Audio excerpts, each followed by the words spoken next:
In the frozen trenches where mud turned to ice and breath became fog, soldiers faced an enemy as relentless as any artillery barrage, the cold, while military quartermasters distributed official rations and equipment.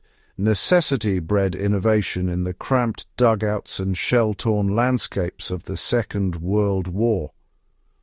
Among the most ingenious and dangerous of these innovations was a heating device so effective yet so hazardous that it would eventually be banned from use, even as it saved countless men from hypothermia in their darkest hours. Birth of the Buddy Burner. The device emerged from desperation and the scavenged detritus of war. Picture a soldier hunched in a dugout carved into French soil, his fingers too numb to write letters home. Before him sits a large coffee tin, the kind that once held grounds for morning rituals in a world that seemed impossibly distant. He fills this cylindrical vessel with sand or tightly rolled strips of toilet paper, then saturates the material with whatever alcohol he can procure.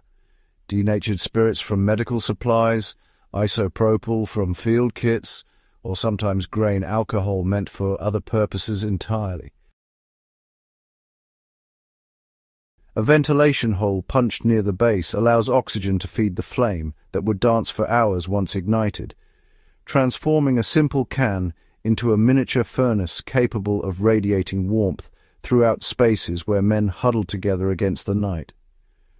What made this improvised heater remarkably effective was the interplay between fuel absorption and controlled combustion. The sand or paper acted as a wick matrix, preventing the alcohol from burning away in minutes as it would if simply poured into a container. Instead, the fuel wicked upward through capillary action, feeding a steady flame that could burn for 6 to 8 hours on a single saturation. The metal walls of the tin became conductors, radiating heat outward with surprising efficiency. Soldiers would cluster around these glowing cylinders in underground bunkers, where official heating was non-existent, their faces illuminated by flames that meant the difference between sleep and shivering wakefulness. Some men became artists of the craft, experimenting with different fuel ratios and ventilation configurations to maximize heat output while minimizing smoke that might give away positions to enemy forces scanning for signs of occupation. Yet this ingenuity carried shadows that would ultimately lead to prohibition. Carbon monoxide accumulated silently in poorly ventilated spaces, and more than one soldier who fell asleep beside his improvised heater never woke. The alcohol fumes themselves posed risks, sudden flare-ups when adding fuel to active flames, vapor explosions in confined quarters, and the ever-present danger of the tin tipping over to spread liquid fire across wooden duckboards and canvas shelters. Military authorities documented incidents where entire sections were consumed by fires that began with a single overturned can.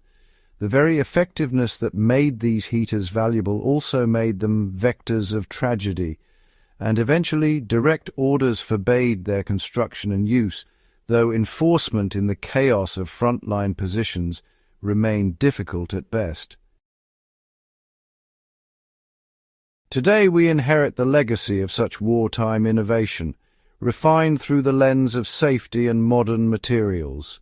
The soldiers who created heat from salvaged cans understood a fundamental truth that resonates with every preparedness-minded individual. Resourcefulness matters more than resources. Their story reminds us that survival often demands creativity constrained by caution, innovation tempered by wisdom. As you build your own emergency preparedness plans with certified equipment and proper ventilation, remember those who had neither yet endured.